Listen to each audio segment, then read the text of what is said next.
Hello student, आज मैं आपको अगला नोमेनक्लेचर में अगला जो सजातीय श्रेणी है उसको बताने जा रहा हूँ।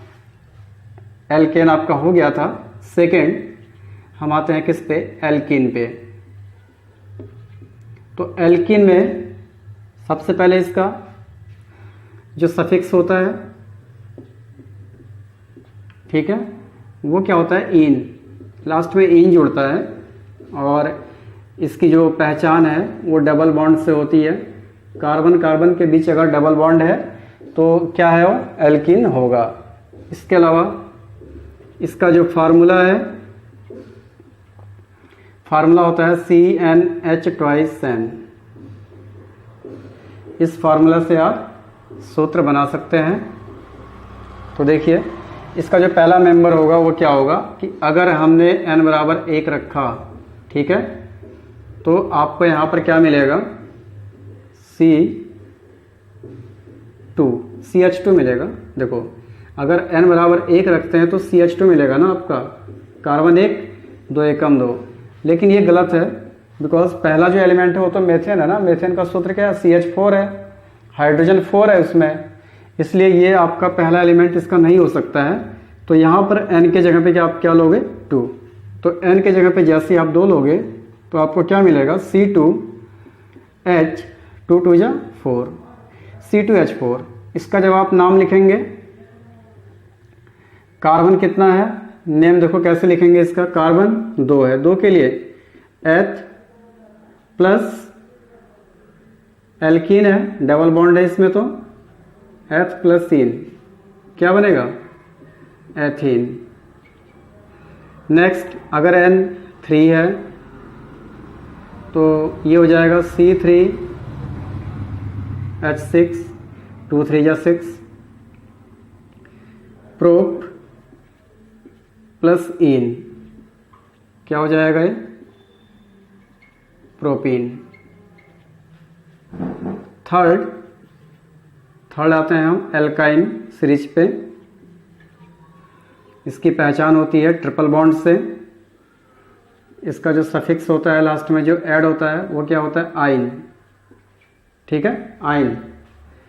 तो इसका जो फार्मूला है CnH 2n-2, ठीक है, ये इसका फार्मूला होता है। तो देखो यहाँ पर भी वही कंडीशन, अगर आप 1 रखेंगे तो CH 0 हो जाएगा, तो 1 तो रखेंगे नहीं, n बराबर 2 लेके चलेंगे, क्या मिलेगा, C2 2 2 जा 4 और 4 में से 2 गया 2, C2H2। और इसका नाम क्या हो जाएगा, देखो IUPAC नेम, वैसे कॉमन नेम इसका एसिटिलीन है, जैसे यहाँ एथिन है ना, इसका जो कॉमन नेम है एथिलीन है। ध्यान दीजिएगा, इसको भी आप, फेमस ये एथिलीन नाम से ज़्यादा फेमस है। इसका नाम C2H2, कार्बन 2 है तो एथ प्लस आइन क्या मिलेगा आपको, एथाइन। और कॉमन नेम इसका एसिटिलीन है। तो ये आपका हो गया। ऐसे ही अगर n आप 3 रखोगे तो क्या मिलेगा आपको, C3H, देखो 3 रख रहे हैं ना, 3 2 जा 6, 6 में से 2 हटाएंगे तो कितना आएगा, 4 आएगा, तो C3H4। इसका नाम हो जाएगा प्रोप प्लस आइन। प्रोप प्लस आइन मीन्स प्रोपाइन।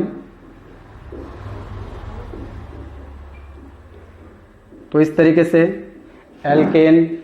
एल्कीन और एल्काइन आपका कंप्लीट होता है। आगे बढ़ते हैं।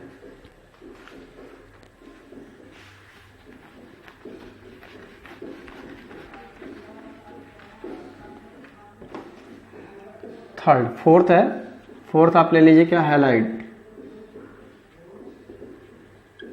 हैलाइड्स कैसे नाम लिखेंगे हैलाइड का, इसका जो फार्मूला होता है, ठीक है, वो क्या होता है, देखो CnH 2n+1 × X।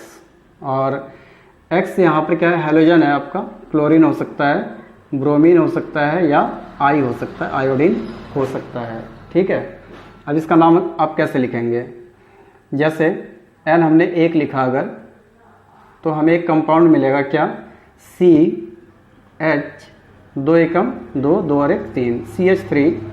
हम एक्स के यहाँ पे Cl ले रहे हैं अगर, CH3 और Cl।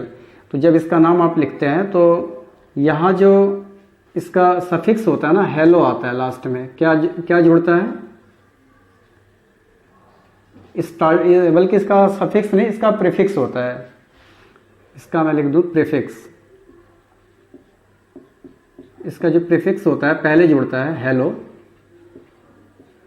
तो यहां देखिए हेलोजन यहां कौन सा है? क्लोरीन है। तो क्लोरीन से क्या मिलेगा? क्लोरो। तो इसका जब आप नाम लिखेंगे तो क्लोरो, कार्बन कितना है आपका? 1 है। 1 के लिए क्या होता है? मेथ होता है ना। और आप अगर आप एल्केन में जाते हैं तो कार्बन एटम 1 के लिए जो पहला कंपाउंड है क्या है आपका? पहला जो यौगिक है मेथेन है, इसलिए आप इसको लिख सकते हैं क्लोरोमीथेन, क्लोरोमेथेन। अगर N आपका 2 है सपोज दैट, तो आपको मिलेगा C2H6, सॉरी C2H5, C2H5, 2 दूनी 4 1 5, और यहाँ पर आप Br लिख दो अगर हेलोजन के जगह पे, X के जगह पे, तो आपको मिलेगा क्या? ब्रोमीन है ना, ब्रोमीन का ब्रोमो, तो ब्रोमो इथेन, कार्बन 2 है इसलिए एथेन आ गया। तो इस तरीके से आप इसका नोमेनक्लेचर कर सकते हो।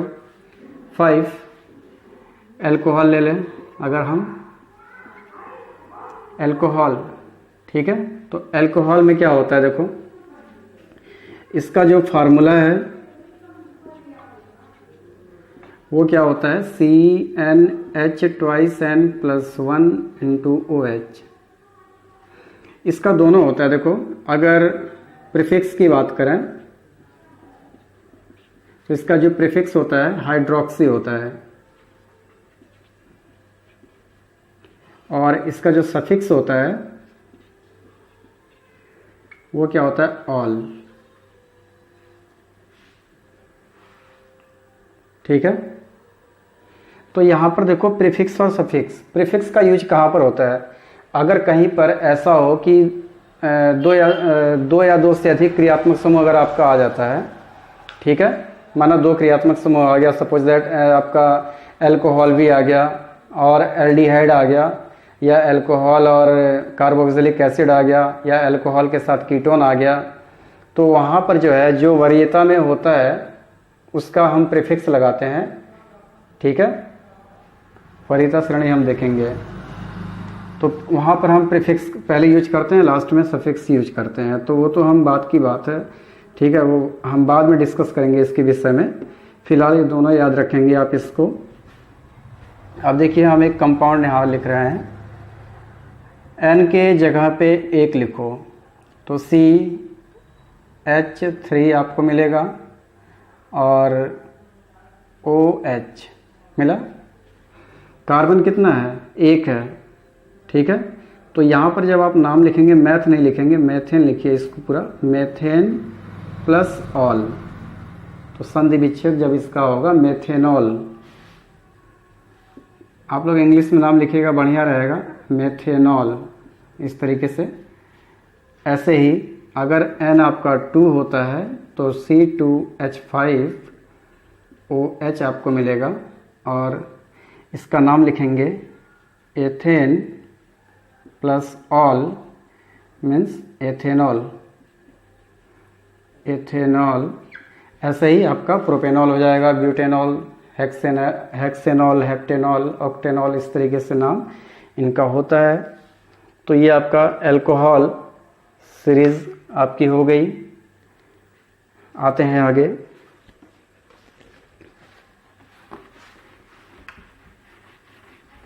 अभी हम मिक्स करके नाम बताएंगे आपको, कई सारे उसमें क्रियात्मक समूह रहेंगे तो उनका नाम हम कैसे लिखते हैं। तो ये आपका 4 5 6 7 सातवां है शायद। तो आगे हम देखते हैं क्या, देखो इसमें ईथर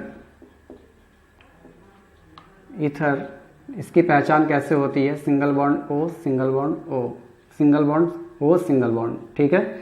इसके दोनों साइड एल्किल ग्रुप लगे रहेंगे। तो यहाँ देखिए, अब यहाँ पर आप इसको इस तरीके से ही बोल सकते हैं, R single bond O, single bond R dash.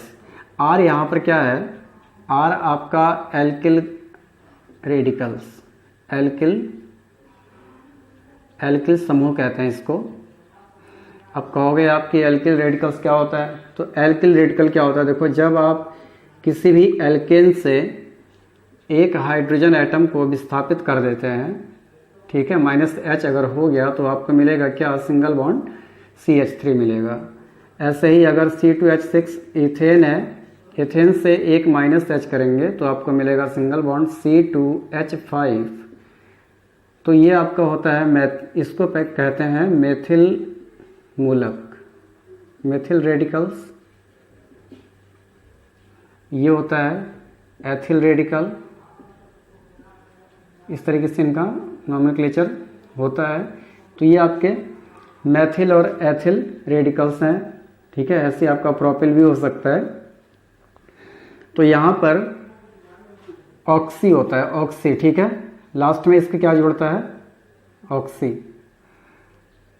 इसका जो सफिक्स होगा वो ऑक्सी होगा। तो यहाँ देखो, जैसे हमें यहाँ पर n बराबर 1 2 नहीं करना है, हमें कोई दो एल्किल रेडिकल्स लेने हैं।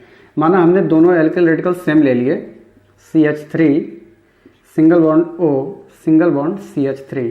तो इसका जो नाम हो जाएगा, कार्बन 1 है इसलिए इसका नाम मेथॉक्सी मेथेन या डाईमेथिल ईथर। अभी आगे आपको और हम बताएंगे, ठीक है, कि अगर ये इंटरचेंज हो जाता है दोनों का तो उस केस में आपको क्या करना है वो भी हम बताएंगे। फिलहाल हम आगे बढ़ते हैं एल्डिहाइड पे। एल्डिहाइड क्या होता है? देखो, एल्डिहाइड का जो सूत्र होता है CnH2n+1 इंटू CHO, ठीक है। CHO ग्रुप रहता है, इसमें C और O के बीच डबल बॉन्ड होता है। तो यहाँ पर जो सफिक्स होता है एल्डिहाइड का वो अल होता है, याद रखिएगा, अल। अल्कोहल में ऑल था, OL था, जबकि इसमें AL होता है एल्डिहाइड में। तो यहाँ पर अगर हम n बराबर 1 रखेंगे तो काम नहीं चलेगा हमारा, ठीक है।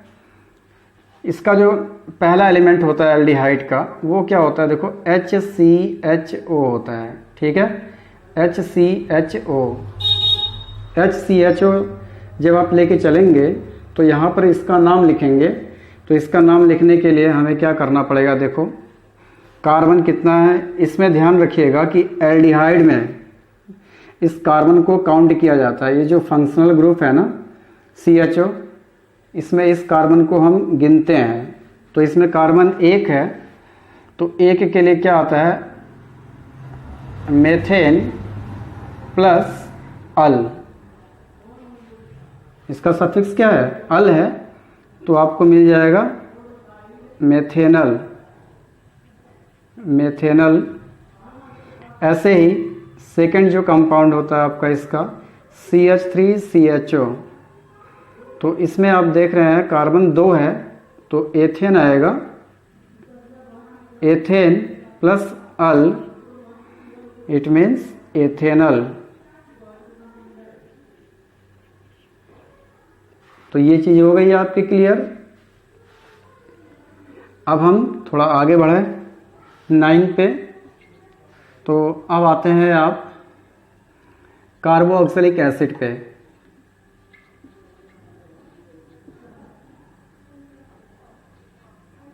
कार्बोक्सिलिक एसिड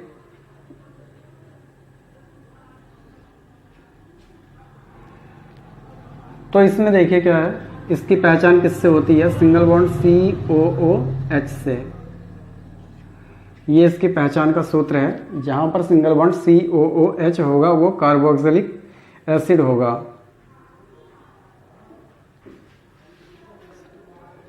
अब इसका जो सफिक्स होता है इसको देखें,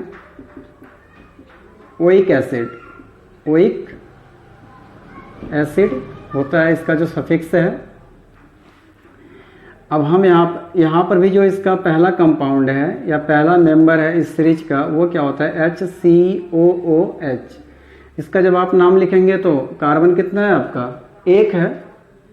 एक के लिए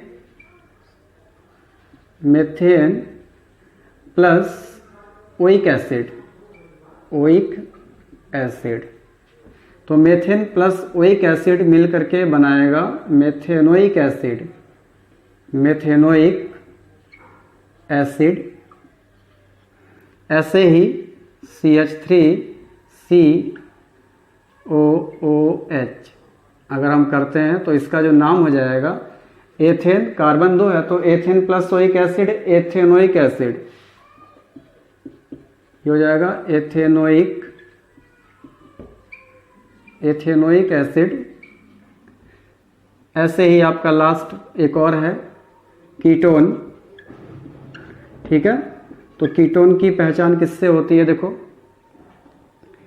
RCOR', CO इसका क्रियात्मक समूह होता है। तो इसका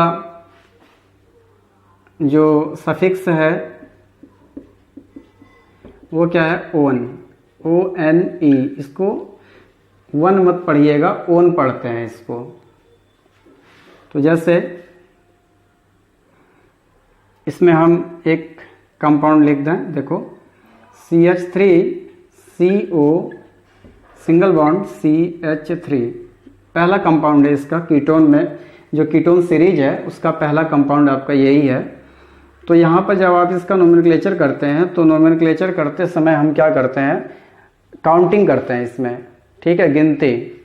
तो गिनती क्या करते हैं, जहाँ से ये फंक्शनल ग्रुप आपका नज़दीक पड़ता है वहाँ से काउंटिंग करते हैं। तो यहाँ से आप देखें अगर तो ये 1 2 दूसरे नंबर पे है, यहाँ से भी ये दूसरे नंबर पे है, तो कहीं से भी काउंट कर सकते हैं। तो 1 2 और 3। कार्बन कितने हैं आपके, 3 है। 3 के लिए क्या हो जाएगा, प्रोपेन प्लस, अब देखो प्रोपेन प्लस ओन, तो ये मिलकर के क्या बनाएगा, प्रोपेनोन। बस ई हट जाएगा, ओन आपका जुड़ जाएगा इसमें, तो प्रोपेनोन तो हो गया। लेकिन ये जो क्रियात्मक समूह है किस नंबर पे है उसको भी लिखना नेसेसरी होता है। तो यहाँ हम देख रहे हैं जो CO है वो 2nd नंबर पे है, इसलिए इसका जो नाम हो जाएगा प्रोपेनोन 2, या कॉमन नेम इसका जो होता है वो क्या है, एसीटोन। तो यहाँ पर ये IUPAC नोमेनक्लेचर हैं कुछ सजाती श्रेणी के जो हमने आपको बताए। तो फिलहाल आपको इतना ध्यान में रखना है, और अगली वीडियो में हम IUPAC नेम लिखेंगे और भी कंपाउंड के जो थोड़े जटिल होंगे उनको सीखेंगे। आज के लिए इतना ही, ओके।